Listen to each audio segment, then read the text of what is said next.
First of all, thank you. Thank you. And jazz music is always seen like the bringer of values and testimony of history Afro-American community. Is it still having this important function? Is it still vehicle for political or social messages? Well, I think things have changed a lot. Today, many young people are not so politically active or engaged. So the music has become more entertainment. Yeah. And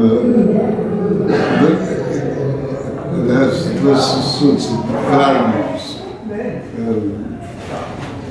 I think, for example, Duke Ellington, Max Roach, Mingus, Coltrane, their music carried a certain message, expressed the meaning of African American culture. Today, music is more academic and less socially or culturally effective.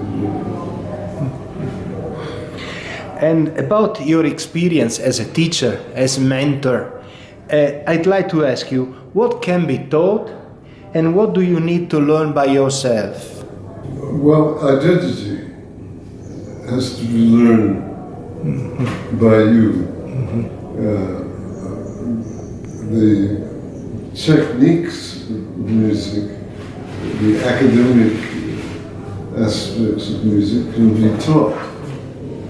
Scales, modulation, tempo, counterpoint, all the various techniques of music that are academic can be taught, but feeling cannot be taught. In this music, one is challenged to tell his or her own story.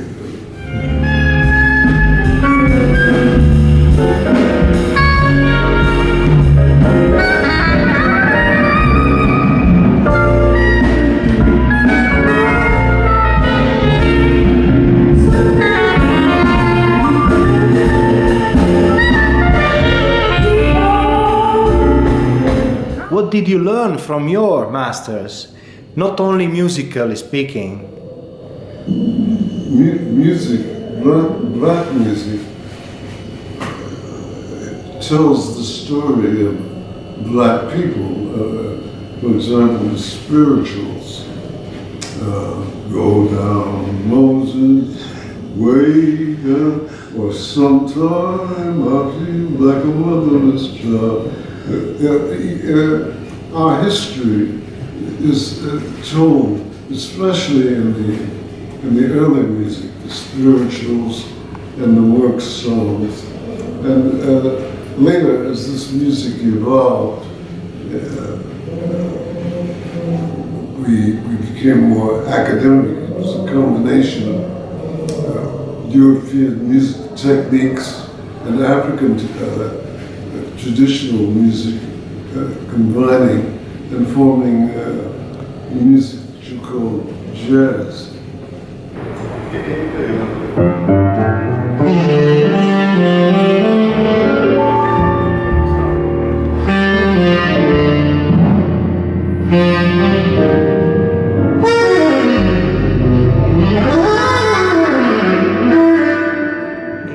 Inside your music you can hear blues, gospel, the melody or other suggestions. And which is your main focus today? Well, probably today it's more blues, because one could call it blues. Because blues touches the inner feelings of the performer, and there the person playing the music has to really tell a story that moves not only oneself but also the audience. So it's a challenge to play blues music. It's a music that's not, basically it's not written down. It's something that one has to feel and create from inside.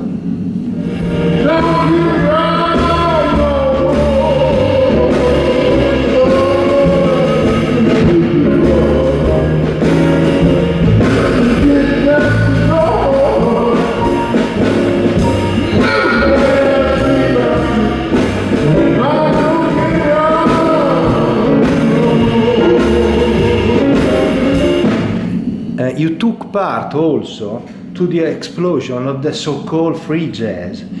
Which kind of feelings, intentions, emotion are behind that music and that moment?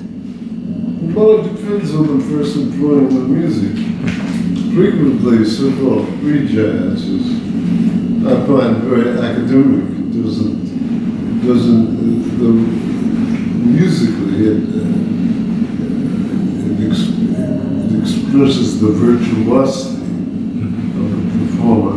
It doesn't always express the soul of the performer, and for that reason, I don't consider myself a free jazz player. Which kind of hospitality is given to jazz music nowadays in its cradle, USA? It happened that several times Europe was more hospitable and generous in producing and making it grow. It happened. Well, it still is, actually. The United States is the music of choice that is probably more prevalent. Is the music of people like Puff Daddy, Snoop Dogg, Beyonce, Jay-Z. It's a popular music. I think Europeans have taken African American music much more seriously and looked at it from a number of different perspectives.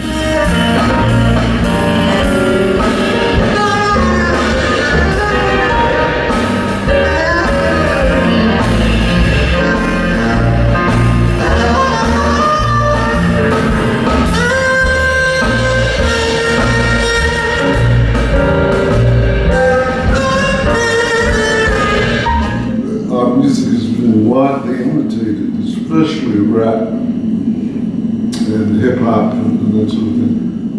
I think the basis of that music is spiritual. The songs that we brought here, from the melodies, the scales we brought from Africa. And which kind of human experiences has brought to you the fact to be part of the so-called jazz community? Well, I've been very fortunate to meet some amazing people. Coltrane, my father played the banjo. I think this music has taught me to reinforced, confirmed my experience from the time I was a young child, and racism and prejudice was, like today, was very prevalent. But through music, we are able to find answers, and we're able to liberate ourselves from injustice, and we can tell a message of freedom, of equal rights and equal opportunity for everyone. I think that this is the only kind of music that addresses itself to the human condition. Thank you very much. Thank you. Thank you.